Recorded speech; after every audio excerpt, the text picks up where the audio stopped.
All right, let's jump ahead to the mid-70s and see what Galactus was up to then. What do you do when Silver Surfer's coming? Got to call Galactus, got to call Galactus. Read your comics! Welcome back to Read Your Comics. My name is Daryl, and I am your host. I have been doing 5 days of Fantastic Four. I'm smack dab in the middle of it. So far, we've looked at the first story of Galactus in Fantastic Four. We looked at when he came back, still by Jack Kirby. And now we're going to kind of jump to the mid-70s. Now, Galactus had appeared at least one other time before these issues, but I kind of wanted to look at this one where he fights the High Evolutionary mostly, and this one just has like a really cool Jack Kirby cover that I wanted to show off. There's actually an issue in the middle of these, but Galactus really isn't doing anything in that, so I'm just going to kind of skip over it, and we'll just take the Cliff Notes version. Plus, I don't have it, so we can't really look at it. But before we jump into it, I want to remind everybody I do have a Fantastic Four playlist. I have been doing Fantastic Four videos every other week since about January. I have some other ones even on top of that. You can go check all of those out right there. And if you're new to the channel or just haven't done so already, be sure to hit subscribe so you don't miss any future videos. You may think you're subscribed, but go ahead and double check and make sure that you are, because if you're not, eventually YouTube will stop showing you my videos. Let's go ahead and jump into this one first, because it has this awesome Jack Kirby cover. As we know, Jack Kirby left Marvel in the early 70s to go to DC, where he did the Fourth World, the Demon, Commandy, etc., etc. He returned to Marvel, but he did not return to the pages of Fantastic Four as much as people wanted him to, but he did do a handful of covers, and this is one of them. Really pops, I think. Of course, Jack is going to deliver for a Galactus cover. I'm also going to preface this by saying this era of Fantastic Four is a weakness of my Fantastic Four knowledge. I'm pretty well versed in through the Kirby era and just a little bit after that, but around like 112, 115-ish or so, it's pretty sporadic what I know. And until we get all the way back up to the Byrne era, I know the Byrne era pretty well, and from the 90s up to about the mid 2000s, I'm pretty well versed in all that stuff. Some of the things like happening with the team dynamics here, I was a little lost on when I was looking at these. But let's go ahead and jump right in. So the previous issue of this, the Thing was taking on the Destroyer. But what you didn't know, I guess, in that moment is that the Destroyer was now the Herald of Galactus. Where that took place, I don't know. I'm going to assume it happened in a Thor book. But we got a pretty awesome opening shot here of Galactus, of the Thing standing over the defeated Destroyer, which is saying a lot for the Thing to beat the Destroyer, because Thor always struggled to take on the Destroyer. And Galactus, hovering above, and they appear to be kind of out in space. Our creative team is Roy Thomas, who's the writer and editor. John Buscema is doing the art. John Buscema on and off of FF during this era. Initially, he kind of tried to keep a lot of things formatted, much like Kirby had it. But by this point, he'd kind of done away with trying to keep up with that. But Joe Sennett's still doing inks. That always keeps that kind of Kirby sheen to it, even when it's not necessarily the Kirby style layouts. And John Buscema in this book does not do Kirby layouts really at all, except for maybe this opening page. It's very dynamic and in your face, and I do think Buscema does a great everything, but he does a great Galactus. So Ben's going to talk a big game here. He's on an asteroid, it appears, and he's going to kind of talk some smack to Galactus. And you can see they're actually like thinking to each other because they are out in space. And immediately I was like, how is the Thing surviving out in space and doing this like thought balloon stuff? And I was like, well, maybe this asteroid they're on has a little atmosphere. But what it turns out here is that Ben is actually Ben Grimm, and he's wearing a Thing exoskeleton at this time. We're shown this ape character named Gore, who is from Counter Earth and had gone to the regular Earth to bring the Fantastic Four to Counter Earth to help with an undefined threat, which they thought was the Destroyer, but it turned out to be, it is Galactus coming to devour Counter Earth. 1970s, mid 70s, we get a lot of ads. One thing too is Roy Thomas, man, he's trying to cram in the dialogue, the narration. He's over the top with it. And, later on, we're going to see John Byrne kind of doing similar things. And it does get verbose, but for some reason, when I read John Byrne being verbose like that, it's like it all is still kind of driving the story forward. But with Roy Thomas, a lot of times I feel like he's just cramming in words as if he's getting paid by the letter or something. He's probably just trying to keep up with the way Stan wrote, but Stan did it in a different way that worked with the charm of the era. And I'm just not a big fan of the way Roy Thomas writes dialogue and captions and stuff. So Ben, quickly realizing that he is not going to be able to take on Galactus, and his little exoskeleton thing suit he's wearing also has a limited amount of power. But this asteroid they're on, he was told, is a fake asteroid, and he figures if he digs down deep into it far enough, he'll hit something that has some oxygen in it. So he starts doing that and runs out of energy and falls.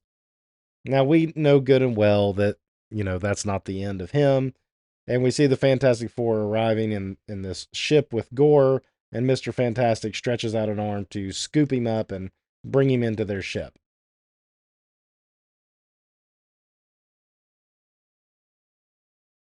Buscema is going to keep this Galactus ship here, similar to the way we saw it in the second Galactus story that Kirby did. So I'm not quite sure if that, Death Star that he was in the original story kind of went away for a while and all they ever showed was this. But eventually he comes back to that sphere type ship at some point. So I like this one though, with this platform that comes out and he stands on the front of it. And these 2 pages is just a recap of who Galactus is. Not sure when his last appearance was before this. There's some issues in the 120s that Galactus appeared in FF. I don't know how many Thor issues he was in that time period. You're talking like 1971 until this 1976. But this is kind of a recap on everything. He came to Earth, met the Fantastic Four, the Silver Surfer betrayed him, the Ultimate Nullifier made him strike a bargain to never devour Earth. He mentions Airwalker, Gabriel, whatever you want to call him, who was a robot herald, and then he had Fire Lord too. And I don't know that I've ever really read any of the Fire Lord as herald stories, so I'm not sure what numbers those happen in. But Buscema doing a pretty good job. I do like this panel, even though this is all just recap exposition. And this is every page just packed with a lot of panels. And this is where I really say that Buscema is not doing the Kirby layouts anymore. Kirby would have told pretty much all of this in about 4, maybe 6 panels. But at this stage in Kirby's career, and even like late in his FF run, he was not, doing 8 to 10 panels per page like this. So here's where it mentions that he took on, here's where it mentions that Galactus took on the Destroyer as a herald. It doesn't tell you what Thor issue it happened in, though. This is some Roy Thomas dialogue. Destroyer, I restore you to the thousandth of my life force. The thousandth. Like, that doesn't even make sense. But the Destroyer has led him to counter Earth, and that's kind of where we're going with the High Evolutionary, who has created the counter Earth, which is a second Earth on the other side of the sun, so that the 2 Earths can't see each other. The sun's in between. It doesn't really make sense. There'd be times when you'd be able to see them anyway. But Galactus has vowed not to eat the main Earth, but counter Earth, not off limits. He's going to come and do that. Of course, there's another whole thriving civilization. It's just like regular Earth. I think it was minus any kind of metahumans, though. And of course, Reed is like, there must be some other way. And Galactus kind of presents him an offer that they have to either go find an inhabited planet that is willing to sacrifice itself to Galactus. Every being on the planet has to be willing to do it.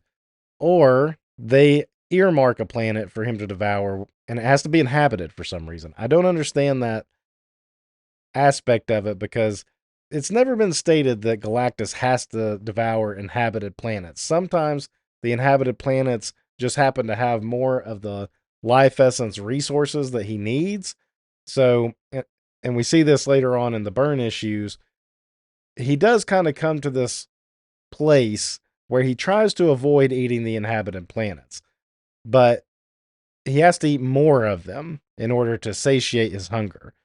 But in this, he's just like, nope, it has to be an inhabited planet. You need to go find me one, which I don't know why he doesn't just send the destroyer to go find a different one. Anyway, I guess the destroyer found this one and he feels like it's good enough. Why is Galactus even striking this bargain? He's like, I'm already here to devour this planet. I totally intended to. Why he's even willing to negotiate is kind of silly. It's a bit of a MacGuffin. Oh, and the kicker, it has to be done in 24 hours. So one rotation of counter Earth, not around the sun, just a rotation. So they have literally 24 hours to either convince an entire planet to sacrifice itself to Galactus, or just choose one, or let counter Earth be devoured. That's not even like a Sophie's choice, really. That's unwinnable options. They're all terrible. But they agree to at least try. And they meet the High Evolutionary for the first time, and they make some like greetings of and awe of each other's scientific knowledge and stuff. Well, here's the thing. The High Evolutionary already has some earmarked worlds that he's been monitoring. Two of which are very similar to Earth. One of which is very similar to Earth. One that has like almost like a robotic metallic sheen to it, and one that his sensors are saying there is life on, but it looks like a dead moon and he can't understand why. So they decide to split up into two teams and go to the two planets that definitely have some sort of life on it. Reed tells Sue to stay behind, and this is kind of in a classic Stan Lee kind of way. You got to stay behind, Sue. But he does come up with a better reason to say, it's not because you're my wife and I'm worried about you. It's because I want you here in case your force field is needed for whatever reason. And there's some sort of tension going on between the two of them at this moment that as much exposition as it does to fill you in on everything else, it doesn't really do it here because Sue just says, I'm not sure you're not just conning me. Again, this is kind of the blind spot era of FF for me, so I'm not exactly 100% sure what is happening there. But they split up. All these ads in these 70s Marvel comics. And they go to the two planets. And the first one that we see Reed and Ben go to is someone that Ben knows, Torgo. These are from issues 90 and 93, still from the Kirby run. It's when Ben was taken to the gangster planet that was run by Skrulls. Those are kind of goofy issues towards the end of Kirby's run where I feel like he was just kind of phoning in the plots. Like he wasn't really trying to put a whole lot of effort into the plot and he just wanted to do some gangsters and probably forcing Stan to do a little bit more of the plotting and writing himself. Anyway, those are okay issues. They're not my favorites. Of course, they're drawn really well. A lot of cool fight stuff with the thing and everything. And this robot champion named Torgo. Well, he led a revolt on that Skrull world and was able to take over with these other robots and stuff. And they've just kind of had their own little planet going on, and we haven't seen them since. But this is his return. And after they explain what's going on, and he's like, well, I can't do that. And they're like, yeah, no problem. It was kind of silly to even think that anybody would, especially just at a little 24-hour period. And they were going to head back to the High Evolutionary, but Torgo's like, nope, I can't let you leave because you might just tell Galactus anyway. Which, that's a fair assessment of the situation. Like, how can they trust him? And it also leads to a little action sequence here. Great panel here of Mr. Fantastic stretching as they're trying to, these other robots are trying to get a hold of him. You get Ben doing some smashing and stuff. But ultimately, they are captured, and that's kind of like a cliffhanger for them. Nice hostess ad with Captain America and the Red Skull. Meanwhile, we catch up to Johnny and Gore, and they are sent to a planet that looks like it's in kind of medieval times with dragons and such. And they too are going to get captured, and that's the cliffhanger. The following issue that I'm not going to look at is basically those two adventures. It's Reed and Ben escaping from the robot world. It's Johnny and Gore escaping from the other one. Ultimately, they both fail. In the meantime, Sue also slips off to go to that third planet. And this is the one I really wanted to look at. It's kind of an iconic cover. I don't think it's the best Galactus cover. You got two great Kirby characters in Galactus and the High Evolutionary here battling against each other. That alone should draw enough interest to this issue. And I feel like around like 2021, 2022, I saw a lot of people posting this issue on Instagram. And obviously I got a True Believers version of it, so I can't remember what the significance of it was at the time. It wasn't that the High Evolutionary was in Guardians of the Galaxy 3, because that was still a good like 2 years away, and I don't know that they had mentioned he was going to be in it or anything. So I don't really remember what the point of Marvel making a True Believers was, or why the book got that hot at that time. But it's still a fun issue either way, even though I am going to kind of continue to criticize Roy Thomas for his overly verbose narration and dialogue. Pretty solid opening page here of the two confronting each other. In the issue that I skipped, the final panel or two showed Galactus saying time was up and he was going to go devour Counter Earth. So the High Evolutionary evolves himself into being gigantic to go take on Galactus.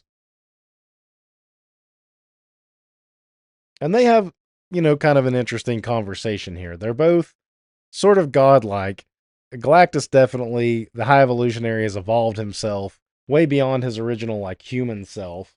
And they both rise into the sky to have this conversation. So even more so looking like gods hovering above the people on the streets. The evolutionaries basically saying, I created this world myself, and I'm not going to let you just destroy it. And Galactus says his position is simple. He hungers, and when he hungers, he feeds. End of story. Quick recap of what's been happening across the previous two issues. Here's where we find out that Sue had run off to the third planet that looked kind of dead. And then we just get the battle between the two. And they go at it with energy blasts. You see Galactus rarely ever stressful. He's never like grimacing or showing any kind of strain. I mean, that's the most, with his mouth just barely open. As he shoots his eye beams and his hand beams, he has both of just energy. And as much as I love John Buscema, this is like a perfect time to throw some like Kirby crackle around there and that kind of thing. And he doesn't really do that. But he didn't really love drawing superheroes either. If it was up to him, he would have just been doing Conan the whole time. And that book, while it sold well, it didn't sell as well as a book like Fantastic Four. So they always said they couldn't really justify him only working on that. So he had to pop into the superhero books, even though he didn't really love drawing the superheroes. And in an interesting spin, Galactus is able to shoot some energy, which sends the High Evolutionary into the negative zone. That's interesting because I never knew that Galactus could access the negative zone. And if that's the case, go to the negative zone and feed on stuff all the time. Or maybe negative zone energy doesn't work for him. Who knows? Or maybe negative zone energy just doesn't quite do it for him. So with the 24 hours up, also the teleportation from that the High Evolutionary sent the team members to these other planets, it wears off after so much time. So it brought them back. And they're there to take on Galactus. And they're gonna fight Galactus too. They're gonna do their best to slow him down as best they can, even though it's pretty futile. And even Gore the Ape, him and the Thing are gonna attack his legs and try to knock him out from under him. But he flies, so it doesn't really matter. They knock him back and see he just stops and floats. And he's mad that they're even doing such a thing, so he zaps Ben. And this dialogue box is important, where he says, he could tell I'm just a man wearing an exoskeleton, but he didn't fuse the parts or anything, maybe shrinking it just a little. So inside the suit, he's feeling like it's, gotten too small on him all of a sudden. Lots of eye blasty blast. Johnny goes white hot to try to shoot at Galactus, but it does nothing to him. This guy travels through space, watches supernovas go off from his front porch. Nothing's going to affect him. Without either doing some sort of bargain with Galactus like they tried to do, or, presenting him with the ultimate nullifier, which essentially is their bargaining chip in the original story, or simply finding him a planet to feed on, there's no beating him. But Sue pops back up and says she came to speak to Galactus. And she has found a planet that was willing to sacrifice themselves for Galactus to come feed. And he looks out into space and sees that it's true. They're summoning him. Please come devour us, every bit of us. And so he does. He leaves to go do that. And here's another spot where it feels like, what's going on with Reed and Sue? Because he's like, you did it, honey. I have no idea. And she says, hey, no need to get familiar. And Gore the ape is like, oh, that's an odd way to speak to your husband. So then the High Evolutionary packs up the team. They head back to his little asteroid, and they're just going to go and observe Galactus and watch what he does. And they explain how the planet was, hidden from Galactus all this time. And I guess this is the first time that they actually show Galactus feeding on a planet. And this changes too in the Burn Run as well. But in this one, you see he's even zapping the people. And that's not the way the Watcher described it in 48. It was always kind of presented that he would suck off like the resources and stuff of the planet's surface and leave it so barren that no life could survive. He really didn't care if like the inhabitants fled or not. But in this one, he's actually attacking the inhabitants of the planet. And as he's doing so, he's absorbing the energy. And then all of a sudden, he starts to scream. And it says for the first time in an eon, Galactus screams. That's the most emotion we've ever seen on Galactus's face. And then he almost goes like comatose. The High Evolutionary says he's dying. And Ben making a joke that maybe he ate something that disagrees with him. Ben, for heaven's sake. Well, what do you want, big brain? A guy tries to make a midnight snack out of your planet? You don't exactly send him a get well card. And the High Evolutionary is like, he was about to eat my planet that I created, that I'm like the god of, essentially.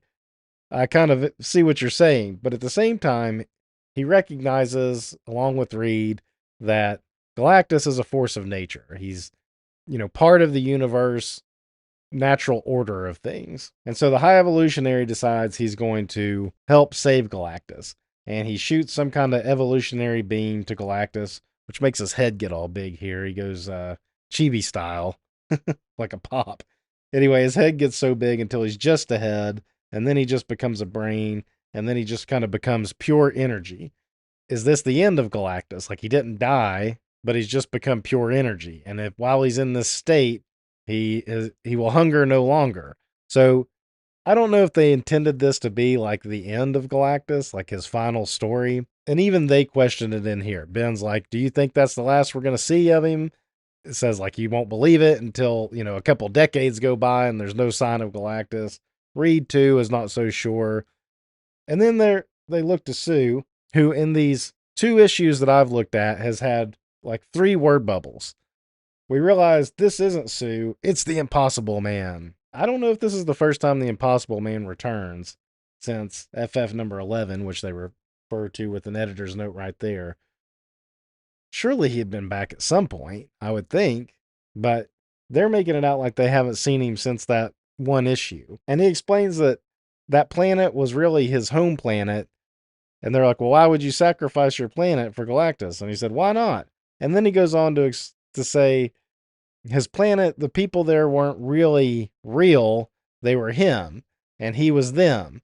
And all the pop-upians, because that's the planet he's from, the planet Pop-Up, they'd evolved to this like one being state. Everyone there was him, and he was also everyone at the same time. It's not like he was there making illusions of other people. It's like they were both the same thing. So wrap your head around that. He's the Impossible Man. I was bored. He could have that planet. But the feedback from that one mind thing that he was ingesting is what caused him to have that pain and kind of turn his energy inward on himself or whatever it was that was killing him. But But then Sue's back, so it doesn't make sense really. These panels don't make a whole lot of sense. It's like there's two Sues. There she comes out of nowhere. There's the other Sue. Oh, I see now. That I was confused by it. So this is the Impossible Man Sue. This is a second Sue that just reappears because there's the Impossible Man Sue. So then that one turns back into the Impossible Man. All right, that panel flow wasn't great because when I read this right before I recorded it didn't make a lot of sense. Then the Impossible Man's kind of like, well, I'm going to come back to Earth with you for a while. So I guess that's the next issue or two. And the High Evolutionary is left to admire his handiwork of counter Earth as he sends the FF back to their own world. But here's where we find out what Galactus actually did to Ben, where he zapped him as punishment for trying to fight him. It made him get bigger inside the suit, not the suit get smaller, and he reverts back to being the Thing himself. And he asks Reed if he can fix it for him. But for once in his life, Reed Richards is silent. For that's better, he feels, than lying. And there you have it. Galactus versus the High Evolutionary. Got an awesome Kirby cover, awesome Buscema cover.